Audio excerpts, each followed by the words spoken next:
Le grand dialogue. Le grand dialogue de l'émission de débat du studio Tamani sur votre radio. Le grand dialogue. Bonsoir et bienvenue au Grand Dialogue. Le débat de ce soir s'intéresse à la situation des personnes handicapées qui préoccupent les autorités et les défenseurs des droits de l'homme. Pour réduire les discriminations dont elles sont victimes, plusieurs mesures ont été prises pour favoriser leur insertion socio-professionnelle. Toutefois, l'application de ces mesures reste un défi. Alors sur ce plateau, nous avons comme invité Albert Kanouté, président de l'Association des personnes handicapées physiques, Aziz Diallo, chargé de communication de la mairie de la commune 1, Madame Koulibaly Fatmata Diko, chef de section réinsertion et promotion des personnes handicapées à la Direction nationale du développement social. Je suis Fatmata Togola. Le grand dialogue. Selon un rapport de l'OMS et la Banque mondiale, 15% de la population malienne sont des personnes handicapées et ces chiffres datent de 2016. Alors, Monsieur Kanouté, quelle est la situation de ces personnes dans le pays actuellement? Je vous remercie pour cette opportunité. Nous pouvons dire que les personnes handicapées aujourd'hui en République du Mali, nous ne pouvons pas dire que nous sommes dans une mauvaise situation. Du fait que beaucoup d'efforts ont été fournis depuis les années d'indépendance jusqu'à aujourd'hui. Et nous avons fait le chemin, puisque si nous faisons un rétrospectif, au début, les personnes handicapées étaient stigmatisées. Ils étaient confinés dans leur maison, ils ne sortaient pas. Ils n'avaient pas du tout accès aux services sociaux de base, l'éducation, la santé et tout ce dont ils avaient besoin pour sortir de cette situation de handicap. L'environnement n'était pas favorable. Alors, non seulement les organisations de personnes handicapées se sont battues pour non seulement arracher certains droits par leur combativité, parce qu'il faut le dire, ça a été un combat de longue haleine. Nous devons rendre hommage à nos aînés, le feu Ismaël Konaté, qui a mené un grand combat aux premières heures de la création de nos grandes associations, telles que l'association que je préside aujourd'hui, l'association des personnes handicapées physiques, et l'association qu'on appelle aujourd'hui l'UMAV, l'Union malienne des aveugles. Et plus tard, il y a d'autres associations qui ont fait le jour, l'EDA et la MASSOUR, Union malienne des sourds. Il y a la MALDEM, l'association malienne pour la déficience des enfants handicapés. Donc vous savez, il fallait mettre ces associations pour que nous puissions ensemble mener un combat afin que nous puissions avoir le droit à l'existence, le droit d'aller à l'école, le droit à la santé et le droit à l'hygiène. Donc, vous voyez, c'était pas du tout facile parce qu'il faut sensibiliser et il faut aussi une bonne législation. Et quand on sensibilise, il faut que cette sensibilisation tombe dans des cœurs sensibles, ce qui n'est pas du tout facile. Parce que vous savez, aujourd'hui, beaucoup ont le sens du social sur le bout des lèvres, mais pas dans le cœur. Il faut qu'on se le dise. Mais qu'est-ce qui explique cela? C'est la méconnaissance. Pour moi, c'est la méconnaissance. Vous savez, le Malien ne fait pas beaucoup de recherches. C'est quand on est autour d'une situation qu'on prend conscience le plus souvent. Et une fois qu'on quitte, vous savez, c'est comme si ce n'est plus une préoccupation de la personne. D'accord, Monsieur Kanouté. Alors, Madame Koulibaly, qu'est-ce que vous avez à nous dire sur la situation des personnes handicapées actuellement? Merci. Moi, je pense que la situation des personnes handicapées a beaucoup évolué. Parce que depuis avant l'indépendance, la Direction nationale du développement social a comme groupe cible les personnes handicapées, les enfants en situation difficile, les femmes surchargées de famille, et les personnes en détresse, etc., etc.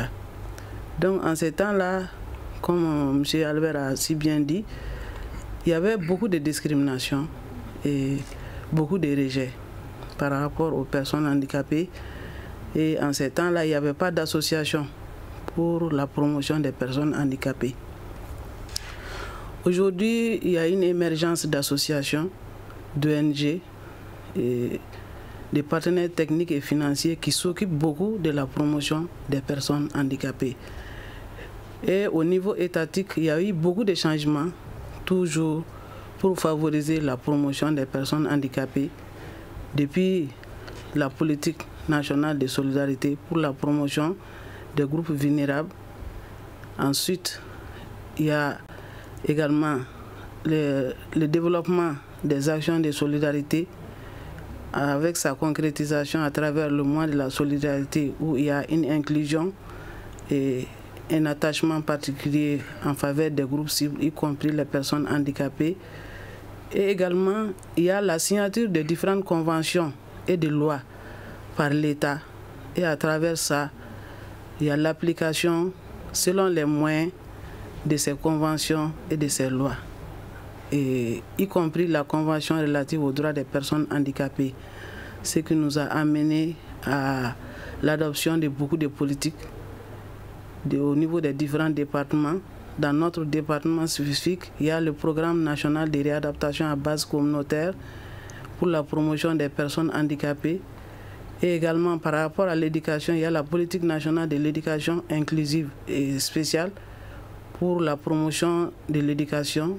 Il y a également la politique de l'emploi. Et également, il y a l'appui de ces institutions et de ces associations à travers la subvention de l'État. Et également, il y a la subvention également à l'égard de la fédération, la grande fédération malienne des associations de personnes handicapées. Et nous travaillons en collaboration avec les activités de plaidoyer, avec les activités de formation, de renforcement des capacités qui ont fait aujourd'hui que, en tout cas, les personnes handicapées s'émergent, malgré que, même s'il y a certaines difficultés, en tout cas, ça vaut mieux qu'avant. D'accord. Alors, Monsieur Diallo, vous venez donc écouter tout de suite Madame Koulibaly et Monsieur Kanouté. Qu'est-ce que vous avez à nous dire par rapport à la situation actuelle des handicapés? Ok, moi d'abord je tiens à remercier le studio Tamani pour la qualité du débat. Surtout que vous êtes en train d'éduquer, d'informer, de sensibiliser le monde entier. Et ça me fait chaud au cœur. Une fois de plus, merci beaucoup. Nous nous retrouvons aujourd'hui pour parler d'un sujet qui est d'intérêt national. Ainsi, en parlant des personnes handicapées, les personnes en situation de handicap, moi je tiens vraiment à les remercier. Parce qu'aujourd'hui, si vous voyez, ils ont émergé parce qu'ils ont voulu. À un moment, les gens n'avaient pas du tout compris la situation du handicap. Donc les gens ne le considéraient pas, mais ils sont forcés de dire non, nous sommes au même pied d'égalité que vous. Donc maintenant, si vous voyez aujourd'hui, ils sont mis ensemble en association pour créer des associations, peut-être jusqu'à ce niveau, parce qu'ils ont voulu. Ce que les gens doivent comprendre, il y a des gens, qu'est-ce que ces gens-là ont fait à Dieu pour mériter ce sort?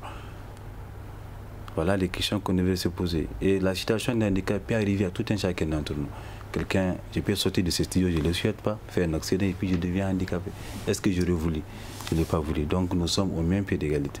Maintenant, quand vous prenez la situation au niveau de la commune, en tout cas les autorités locales et ces personnes en situation de handicap sont en parfaite symbiose.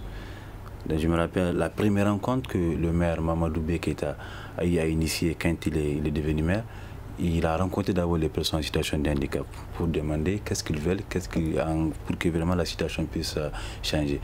Voilà, c'est des doléances qu'ils ont posées, telles que l'éducation, aller à l'école, comprendre, apprendre la comptabilité, la finance, le journalisme. De là, il a donné des bourses. Et je me rappelle 4 bourses pour que vraiment ils puissent être au même niveau. Et encore, Il les a dit maintenant, qu'est-ce que vous manque encore au niveau de la commune? La commune bien sûr. Il dit maintenant, quand les personnes en situation de handicap arrivent à la mairie, pour avoir accès au maire, parce qu'il y a des escaliers. Donc c'est un problème. Donc là, ils ont posé des demandes telles que des rampes. Quand ils viennent, ils vont obligatoirement rentrer. Et là, je vous assure, vous pouvez partir sur le terrain voir. Et en commune, nous sommes en parfaite symbiose avec ces personnes en situation de handicap. Et là, à chaque fois, les maires même organisent des tournois de football, ils participent. Et voilà, ça évolue. Je me rappelle la dernière édition, le dernier événement entre les personnes en situation de handicap et la mairie de la commune. C'est lors du mois de Ramadan, les maires la mairie de la commune a organisé une activité, c'est-à-dire que pour pouvoir faire une rupture collective ensemble. Et les maires étaient avec eux sur la même table pour montrer que vraiment tout le monde est au même pied d'égalité et chacun d'entre nous peut devenir handicapé à tout moment. Donc c'est des gens vraiment que nous devons les prendre comme nos frères, nos sœurs. Alors, Madame Coulibaly, malgré tous ces efforts mis sur pied, on aimerait comprendre, il y a toujours des défis concernant l'accès aux services sociaux de base, notamment l'éducation et la santé concernant les personnes handicapées. Qu'est-ce qui explique cela? Bon, moi je pense qu'il y a des efforts qui ont été faits et ça continue. Par rapport à l'aspect de la santé, il y a eu beaucoup de formations, beaucoup de renforcement des capacités pour informer les agents socio-sanitaires par rapport à la notion du handicap. Et également, le module est enseigné dans une école de l'Institut national de formation pour les travailleurs sociaux, qui sont des agents qui s'occupent des personnes handicapées. Donc il y a des formations aussi à ce niveau-là pour favoriser la prise en charge. Également, il y a des activités d'accessibilité par rapport aux structures socio-sanitaires. Et en plus de cela aussi, concernant la santé et l'éducation, nous avons le ministère de la Solidarité et de l'Action humanitaire a élaboré un plan stratégique de 10 ans avec 11 milliards 53 millions de francs CFA pour prendre en charge l'ensemble des préoccupations des personnes handicapées. Et ça a été adopté par le gouvernement. Je pense qu'avec la mise en œuvre de ce plan stratégique, ça peut prendre en charge les problèmes d'accessibilité par rapport à la réadaptation, par rapport à l'aspect sanitaire et également par rapport à la scolarisation et à beaucoup d'autres aspects, puisque nous travaillons en synergie avec les autres départements. Merci. D'accord. Alors, Madame Coulibaly, comme M. Diallo vient de le dire, il y a des infrastructures qui ne sont pas adaptées concernant les personnes handicapées. Mais en commune 1, ils ont pu adapter leurs locaux par rapport à ça. Mais qu'est-ce qui est réellement fait dans les autres structures pour améliorer cette situation? Bon, il y a beaucoup de structures qui sont adaptées par différents acteurs. Au niveau de notre département, on ne peut pas en parler parce que les personnes handicapées, c'est notre groupe cible, ils sont affiliés à notre département. Toutes les structures sont accessibles. Et également, grâce également à d'autres partenaires comme Handicap International, il y a beaucoup de structures aujourd'hui qui sont rendues accessibles par rapport à l'accessibilité des personnes handicapées. Il y a certaines banques, il y a certaines Yensikiso, pour leur faciliter l'accès au crédit épargne. Et également, il y a certaines mairies dans les districts de Bamako qui ont été accessibles. Donc, j'ai même les documents d'accessibilité ici. Ce n'est pas à Bamako seulement, mais c'est dans toutes les régions qui sont dans le domaine d'intervention des handicaps internationaux. Donc, ça fait le collègue de toutes ces régions-là. D'accord. Alors, M. Kanouté, est-ce que vous partagez le même avis que Mme Coulibaly concernant l'adaptation des infrastructures concernant les personnes handicapées? Ben oui, je partage parce que nous avons fait le chemin ensemble avec le département, puisque nous-mêmes, nous élaborons nos programmes d'accessibilité et nous sollicitons les financements nous-mêmes souvent pour la mise en œuvre, pour vraiment travailler sur le terrain nous-mêmes. Avec nos partenaires, avec le département, nous faisons beaucoup de choses, mais seulement il y a beaucoup d'insuffisances. Elle vient de parler d'un programme qui vient d'être adopté au niveau du département. Vous savez qu'au Mali, ils sont très forts pour élaborer, adopter certains plans, certains programmes, mais la mise en œuvre pose problème. Quand est-ce qu'on va mettre en œuvre tous ces programmes gigantesques qui sont très bien, merveilleux pour vraiment la promotion des personnes handicapées. Nous, on ne sait pas quand est-ce que. C'est la question que nous nous posons. Bon, il y a la dimension du handicap est multisectorielle. Il n'y a pas que ça, il n'y a pas que l'accessibilité aux infrastructures, il y a l'accessibilité aussi au travail, à l'emploi, à la formation professionnelle. N'est-ce pas? On dit la politique du Mali, c'est éradiquer la mendicité. Nous sommes un pays pauvre et généralement les personnes handicapées sont issues de familles pauvres. Alors, nous faisons des efforts, nous avons créé des écoles spéciales nous-mêmes avec nos partenaires pour encadrer les enfants handicapés. Maintenant, ces enfants handicapés qui étudient dans des conditions extrêmement difficiles, qui parviennent à décrocher des diplômes universitaires et qui restent au chômage, et dans un pays comme le Mali, n'est-ce pas? Donc c'est ça. Nous ne pouvons pas dire que le Mali ne fait pas beaucoup de choses, mais ça c'est quand même un domaine dans lequel tous les partenaires doivent se pencher.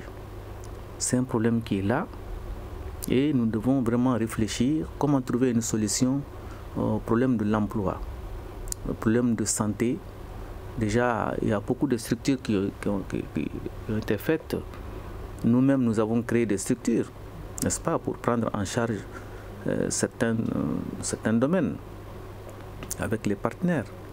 Et l'État vient combler là où vraiment il y a des insuffisances. Nous ne pouvons pas dire que le Mali ne fait. Le Mali est le champion de l'Afrique par rapport à la prise en compte de la dimension du handicap. Tous les pays viennent s'inspirer de notre expérience. Mais si le Mali ne fait pas attention, le Mali sera le dernier par rapport à la prise en compte des besoins spécifiques des personnes handicapées.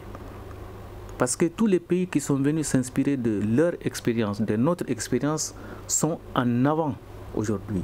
Ils nous ont dévancés de très loin aujourd'hui. Donc c'est pour attirer leur attention qu'il faut souvent s'arrêter pour faire une rétrospective et regarder en arrière qu'est-ce que j'ai fait pendant tout ce temps-là. Qu'est-ce que je dois faire présentement et dans l'avenir. C'est ça aussi. D'accord. Alors je vous propose d'écouter M. Moumine Diarra.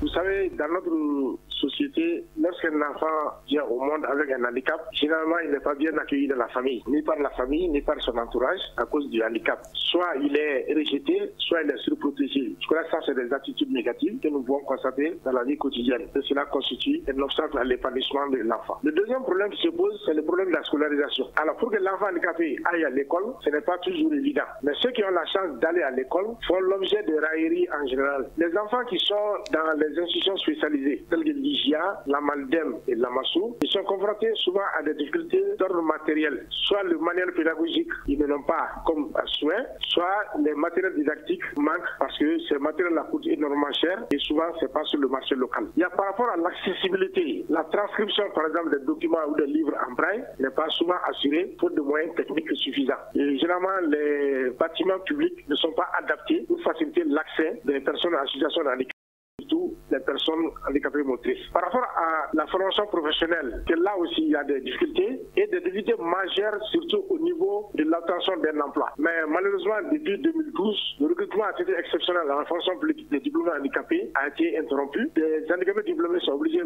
de faire le concours au même titre que les autres. Je pense qu'il doit y avoir des clauses discriminatoires pour maximiser leurs chances de réussite à ces concours-là. Alors, vous venez d'écouter M. Moumine Diarra tout de suite. Alors, Mme Coulibaly, pourquoi le recrutement à titre exceptionnel des personnes handicapées a été interrompu? Moi, je pense qu'il y a eu des problèmes d'information et de communication à ce niveau-là entre le département qui s'occupe de l'emploi et des personnes handicapées.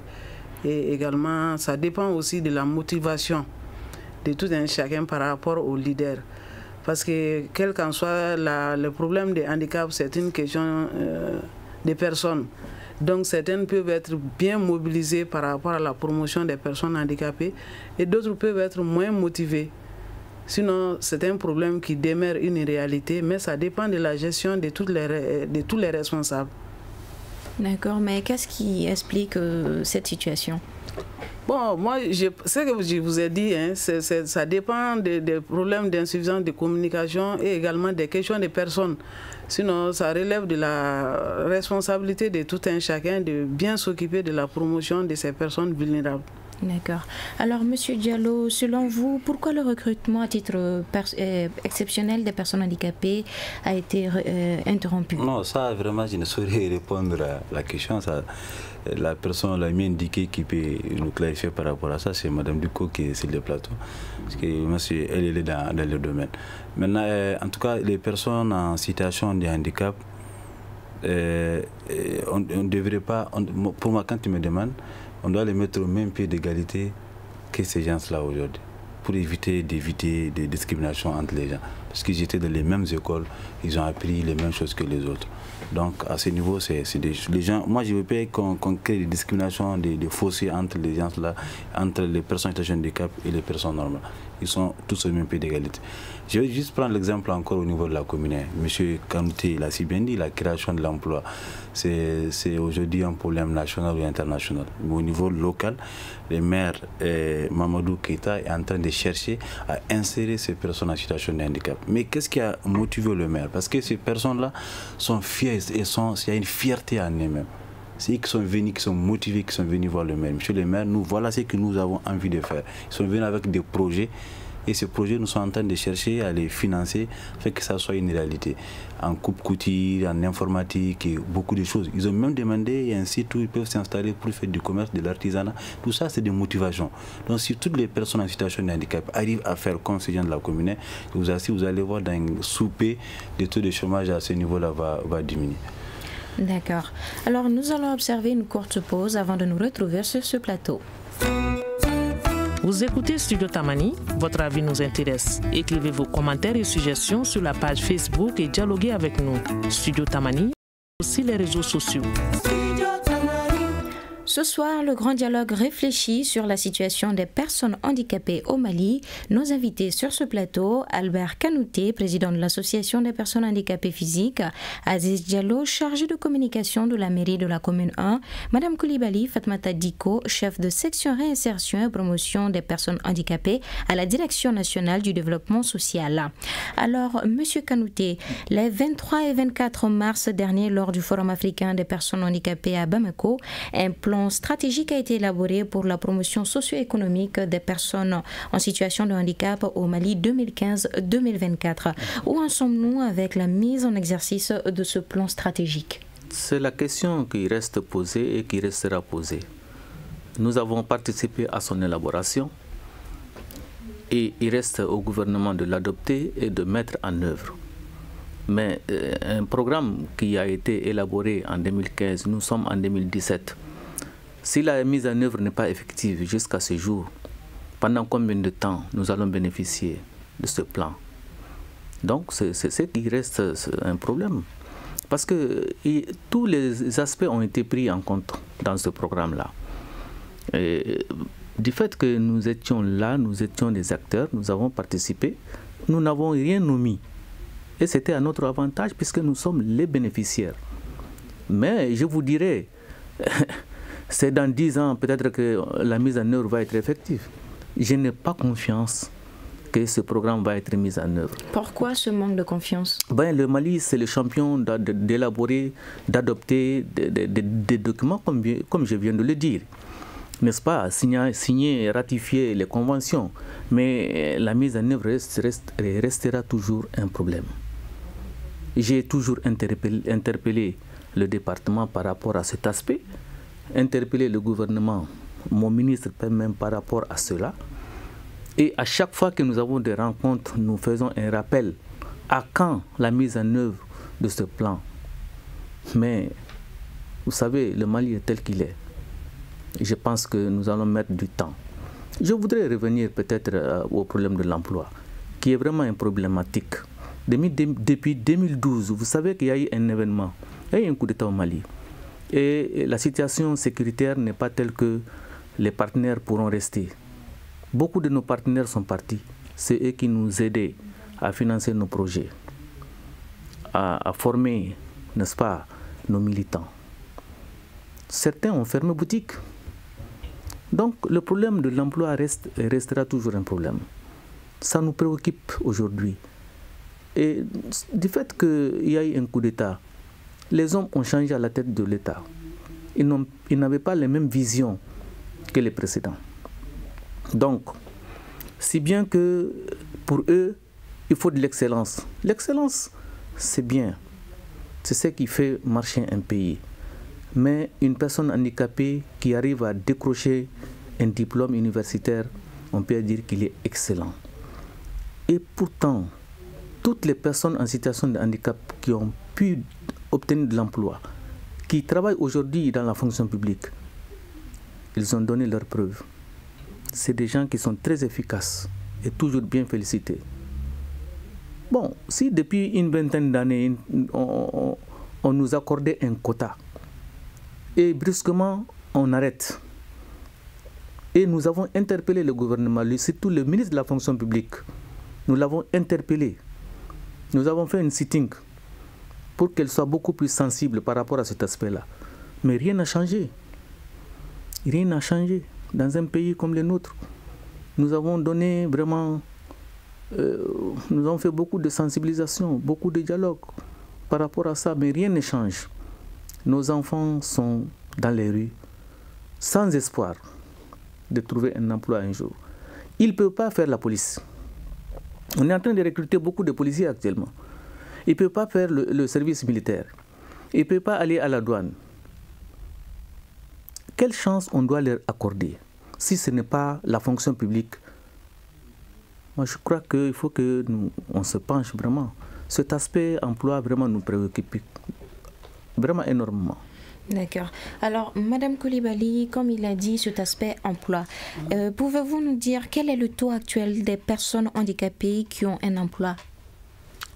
Bon, nous n'avons pas fait des recensements à ce niveau, mais le nombre de personnes qui a été recrutées au niveau de la fonction publique, il y a plus de 300 personnes handicapées qui ont été affiliées à la fonction publique sans passer par le concours. Et il y a d'autres personnes handicapées qui ont pu avoir le financement des activités génératives de revenus ou bien des projets pour les associations des personnes handicapées. Donc tout ça, c'est des stratégies pour favoriser la promotion socio-économique des personnes handicapées. Mais vous voyez aujourd'hui que le problème d'emploi est un problème international. Ça se pose à tous les niveaux et chacun est en train de résoudre vraiment avec les moyens et les stratégies. Donc nous comptons toujours sur notre plan stratégique là qui prend en charge l'ensemble de ces préoccupations. Ça a été validé en 2015 et le financement, ce n'est pas l'État seulement, c'est les partenaires techniques et financiers, les collectivités et également d'autres personnes ressources. Donc je pense que, comme il a si bien dit M. Albert Kanouté, la prise en charge des personnes handicapées, c'est multisectoriel et multi-acteurs. Donc je pense qu'avec les efforts nécessaires, nous pourrons vraiment résoudre ces problèmes. Et également les plaidoyers en collaboration avec les associations des personnes handicapées et notre département, nous sommes toujours en train de faire les plaidoyers pour que vraiment ce recrutement-là au niveau de la fonction publique se réactualise et également qu'il y ait d'autres opportunités toujours pour la promotion des personnes handicapées, y compris la PEJ. D'accord. Merci. Alors, concernant l'élaboration du plan stratégique, alors qu'est-ce que vous pouvez nous dire sur ça? À quand sa mise sur pied? On ne peut pas, c'est déjà élaboré, c'est déjà validé par le gouvernement. Maintenant, on attend que le financement. D'accord. Voilà, c'est fait en collaboration avec les associations des personnes handicapées et tout le monde se met à faire des plaidoyers vraiment pour la mise en œuvre. Mais qu'est-ce qui explique ce retard? C'est le problème de budget. Il faut financer le programme. D'accord, mais quels ont été les processus qui ont été mis sur pied pour pouvoir avoir ces financements-là? le processus, c'est toujours de faire des plaidoyers auprès des différents partenaires comme l'État, les collectivités territoriales et également les partenaires techniques et financiers. Mais par rapport aux partenaires techniques et financiers, ça pose problème parce que avec les problèmes de conflits, les partenaires sont en train vraiment de partir. Et ils peuvent financer non seulement par rapport à la mise en œuvre, mais également ils finançaient les activités génératives de revenus pour la promotion des personnes handicapées. Mais la majorité est en train de rentrer pour des problèmes de sécurité. D'accord. Alors, M. Diallo, quel est votre avis par rapport à la mise en exercice du plan stratégique? Non, comme M. Kanouté l'a si bien dit, Madame aussi l'a si bien dit, hein, nous sommes dans un pays où il y a énormément de problèmes aujourd'hui sur le plan sécuritaire. Donc, tant que nous n'arrivons pas à régler ce conflit entre Maliens d'abord, il serait très difficile vraiment de parler de stabilité totale sur le plan économique et sur le plan d'emploi. Aujourd'hui, les gens ne voient pas beaucoup de choses. Quand il y a la crise, seulement certains bénéficient de cette crise. Mais la plus grande partie de la population aussi en souffre. L'exemple est là aujourd'hui, les personnes en situation de handicap. Imaginez-vous si cette crise n'existait pas au Mali. Je suis sûr et certain, avec les postes contrôle de M. Kanouté et de Madame, on allait avoir un financement pour pouvoir accompagner ce projet. Et raison pour laquelle vraiment je fais un appel à toute la population du Mali vraiment de revenir sur terre, c'est que nous pouvons régler ce conflit entre nous, afin que vraiment tout le monde puisse être au même niveau en termes économiques et en termes d'emploi et beaucoup de choses. Et je vais appuyer M. Kanouté en vous disant que les personnes en situation de handicap, c'est des gens qui sont excessivement intelligents. C'est des gens dans toutes choses, s'ils sont dedans, ils sont excellents et forts. Aujourd'hui, nous, au niveau de la commune, nous sommes en train de développer notre système au niveau du karaté. Imaginez-vous des personnes handicapées au niveau du pied qui font du karaté, qui sont excellents, merveilleux. Aujourd'hui, nous pouvons remercier le Tout-Puissant. Ces gens-là, si vous les voyez sur scène aujourd'hui, vous n'allez pas croire. Et ils ont crié en nez, on a amené le projet, ils ont accepté de partir dans ça. Et ils sont très forts. À chaque fois que nous avons des cérémonies de karaté, chaque fois que les autres personnes interviennent, eux aussi ils vont intervenir. Et les gens sont jaloux de les voir ainsi. Et là, ça dépend des personnes en situation de handicap aussi. Il ne faut pas qu'ils restent dans la tête qu'il est handicapé et ne peut rien faire. Loin de là, c'est des individus comme nous qui peuvent faire mieux que nous aussi. On a vu des handicapés aujourd'hui qui sont premiers dans les choses, qui peuvent faire beaucoup de choses, mais seulement ils sont en situation de handicap, ils ne peuvent pas avoir accès à autre chose. Si aujourd'hui, si ce n'est pas ces handicaps qui se présentent dans l'armée, ils peuvent être dedans, ils vont faire comme les autres sont en train de le faire, mais Dieu a voulu que ça soit ainsi et ça va ainsi. Donc si je comprends bien, vous dites que leur insertion dépend également d'eux-mêmes aussi. Oui, ça dépend d'eux-mêmes aussi, madame, ça dépend d'eux-mêmes. Si aujourd'hui, imaginez-vous, si je prends un exemple tout au niveau de la commune, il y a un certain qui s'appelle Boubou. Boubou qui est aveugle au niveau des handicaps. Imaginez-vous ce monsieur, quand vous le voyez, il est toujours propre. Il est bien habillé et il s'exprime très bien. Il est fier de lui, il est fier de ce qu'il est. Il explique correctement que Dieu a failli qu'il soit ainsi, il est devenu ainsi.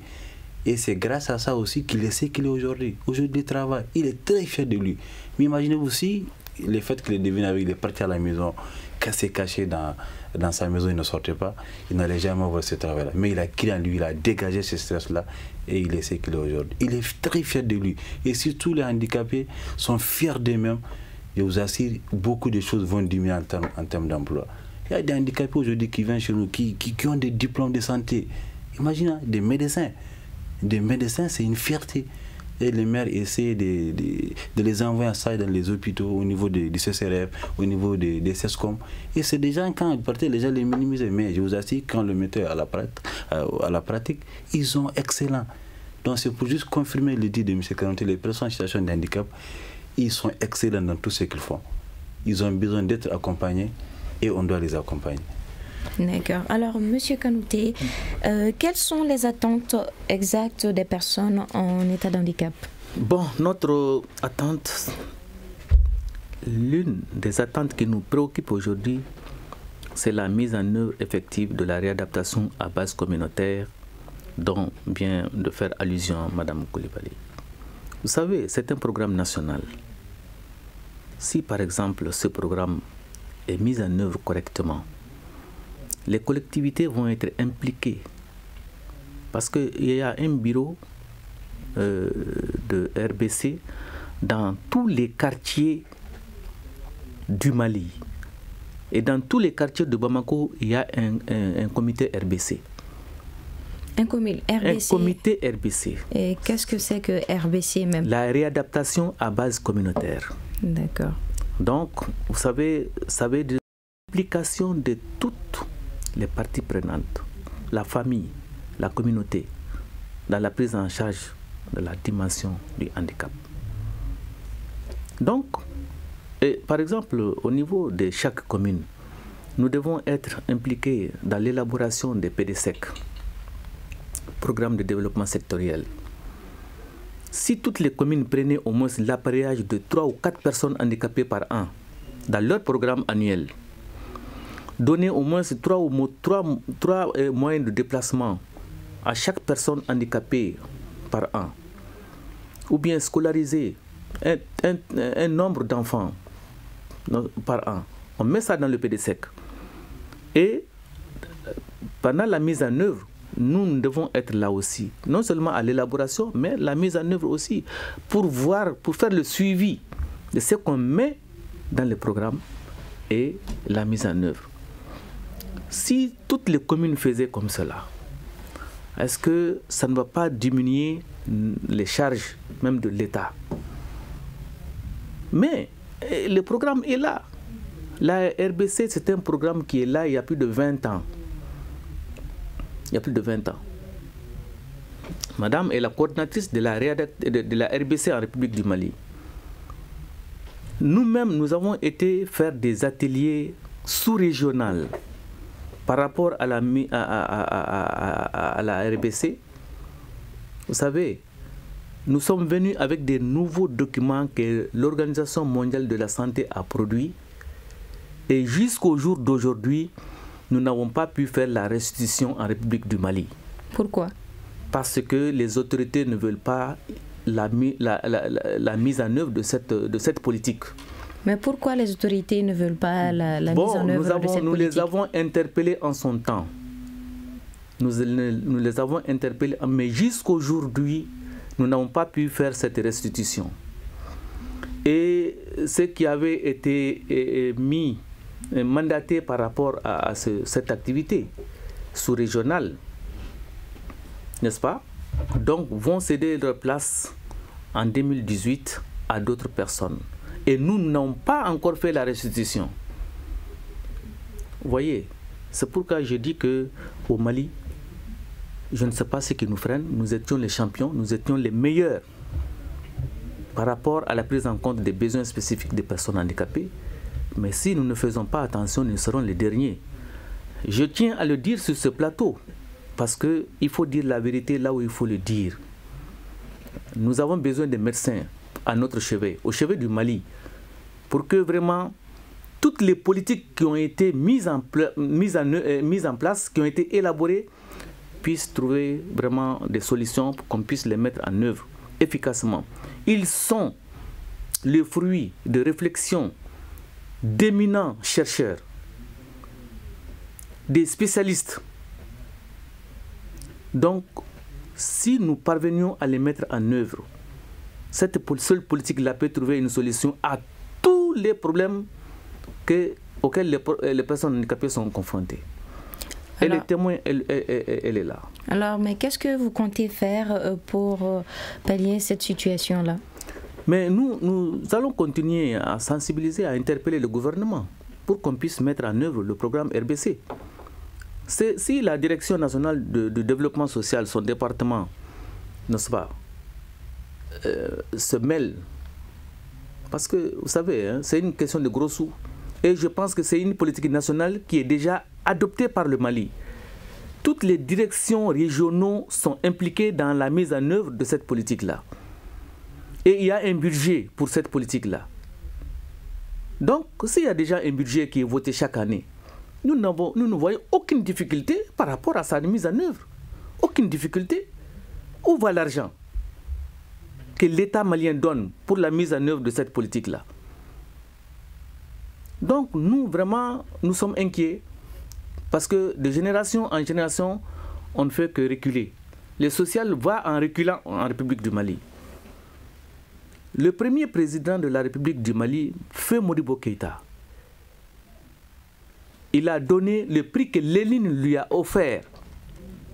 Ce prix-là, il a donné à un expatrié malien qui faisait la rééducation fonctionnelle en République du Mali. Il faisait le judo, mais il s'occupait un peu de la rééducation fonctionnelle. Voyant la qualité du travail qu'il faisait, il a donné son prix à cet expatrié-là. Cet expatrié, c'est celui-là qui a créé le centre de rééducation pour handicapés physiques. Et le premier président a tout donné. Le centre Sundiata, le CCRF de Bamako Koura aujourd'hui, là, il y a un centre là-dedans qu'on appelle centre Sundiata. C'est l'œuvre de Modibo Keïta. Mais est-ce que les présidents qui se sont succédés, génération après génération, ne peuvent pas imiter cet exemple-là? Pour dire à un président a sémé, nous sommes en train de récolter le fruit, ils sont là aujourd'hui. Aujourd'hui, la polio est éradiquée au Mali. Au Mali, la polio est éradiquée. Mais ceux qui ont été victimes de cette polio-là, il faut s'en occuper. Il faut les prendre en charge. Il faut les éduquer, les soigner et puis trouver de l'emploi pour eux, pour qu'eux aussi ils puissent entretenir leur famille et qu'ils ne soient pas une charge. Donc la RBC est la solution à tout cela. D'accord. Alors, Madame Coulibaly, ces attentes peuvent-elles être réellement comblées? Moi? Je vous demande, est-ce que ces attentes que M. Kanouté vient de nous dire tout de suite, est-ce qu'elles peuvent être réellement comblées? Bon, vu qu'il y a des sommes qui sont dépensées chaque année, mais réellement, on ne voit pas où est-ce que ça va selon ces dits. Bon, moi, je ne peux pas me confirmer par rapport à ça, parce que je suis au niveau de la direction nationale, c'est-à-dire au niveau exécutif. Donc, tous les problèmes, c'est le financement. J'ai commencé à travailler depuis 1984 et depuis 1987, je travaille dans le domaine du handicap. Donc, par rapport à toutes les stratégies, les efforts, le courage, en tout cas, j'ai tout fait, quoi. Jusqu'à ce qu'aujourd'hui, on m'appelle Madame RBC. Donc, si ça ne tient qu'à moi, le programme serait financé dès maintenant. Mais comme on le dit, si on vous dit que vous allez avoir une femme, mais le financement n'est pas là d'abord, ça veut dire que vous n'avez rien. Donc, même si le programme existe, dans le plan stratégique aussi, il y a le programme RBC. Mais si le financement n'est pas fait, quelle qu'en soit votre performance, votre capacité, votre courage, c'est un coup d'épée dans l'eau. Voilà. C'est tout ce que je peux dire. D'accord. Alors, Monsieur Diallo, selon vous, est-ce que ces attentes peuvent-elles être comblées réellement? Oui, les attentes, si les gens s'y mettent réellement, honnêtement, je ne vois pas qu'est-ce qui peut les empêcher à ne pas se combler. Je ne vois pas. Maintenant, je voulais juste mettre l'accent sur quelque chose que M. Kanouté a dit. Au niveau de chaque commune, si on mettait dans les PDSEC les préoccupations de ces personnes en situation de handicap.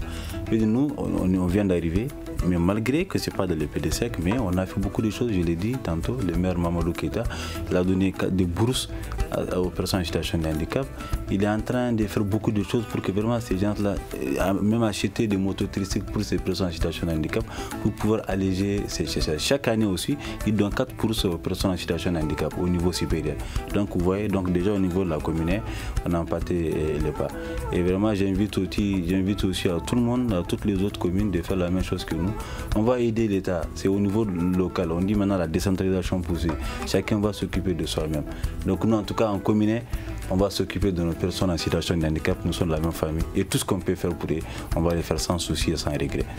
Et concernant les autres communes, est-ce qu'il ne serait pas nécessaire de créer un cadre de concertation pour mieux expliquer aux autres et qu'ils puissent avancer avec cela? Oui, déjà au niveau de communes, il y a déjà des avantages. Et les nouveaux maires qui sont arrivés aujourd'hui, chaque fois qu'il y a l'autre commune expérimente quelque chose, l'autre va vers ça. Donc je suis sûr qu'ils vont aller vers ça dans les jours à venir. Voilà. Et nous, toutes les portes sont grandement ouvertes. S'il y a d'autres communes qui souhaiteraient reprendre l'expérience chez nous, il n'y a aucun souci, nous sommes prêts à se déplacer pour aller donner l'expérience. Et déjà, nos personnes en situation de handicap sont enviées au niveau de la commune. Je ne sais pas sous le contrôle du président. Il y en a crainte. D'accord. Ok. Alors, cela me fait à ce débat. Merci de l'avoir suivi. Un grand merci à nos invités. À la présentation, Fatmata Togola, la mise en onde de Sedumbo, la régie vidéo Mamadou Ouattara, avec une réalisation d'Ibrahima Diallo et une coordination de Mohamedou Touré. Le grand dialogue. Le grand dialogue de l'émission de débat du Studio Tamani sur votre radio.